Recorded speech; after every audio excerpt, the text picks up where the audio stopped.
Tributes are pouring in for Justice Antonin Scalia after his sudden death, and Washington is bracing for a huge fight over his successor. His Supreme Court colleagues remember Scalia as a giant legal titan and a best buddy.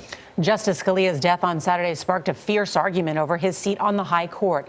We will get into the political battle in a moment, but we begin with Jan Crawford, who is outside the Supreme Court in Washington. Jan, good morning. Well, good morning. So the flags here at the Supreme Court this morning, as you can see, are flying at half staff for Justice Scalia. And people here at this court just cannot imagine what it's going to be like without him. I mean, he was known for his sharp intellect, his often sharp tongue, and his sudden death is going to leave this court split, 4 conservatives and 4 liberals.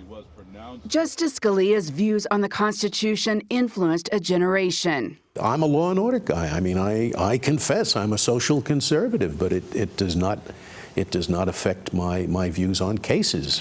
A native of Trenton, New Jersey, who grew up in Queens, New York, Scalia served on the Supreme Court nearly 30 years, the current court's longest-serving justice. Nominated by President Reagan, Scalia was also the first Italian-American justice.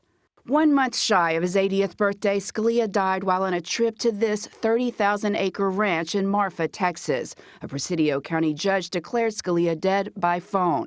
Scalia's doctor said the justice suffered from a host of chronic conditions. His family declined to have an autopsy performed.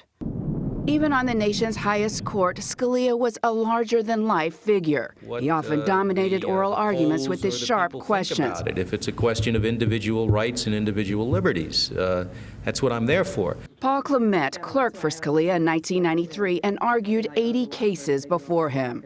If you were a lawyer arguing in front of him and he thought your argument was hogwash, he would tell you it was hogwash. Despite his staunch conservative views, Scalia had deep friendships with liberal justices, notably Justice Ruth Bader Ginsburg, who shared his affinity for opera. In a statement, Justice Ginsburg said they were best buddies. She called him a jurist of captivating brilliance and wit, with a rare talent to make even the most sober judge laugh. I could be charming and combative at the same time. What's contradictory between the two? I love to argue. I've always loved to argue. Now, one of his most significant decisions was that landmark ruling that said the Second Amendment guarantees an individual right to bear arms. But, you know, he often was in dissent, and he always said that he hoped he wouldn't be known necessarily for his majority decisions, but for changing the way that we think about the court and the law and interpret the Constitution. And Christine, he certainly did that. He sure did, Jan. Thank you.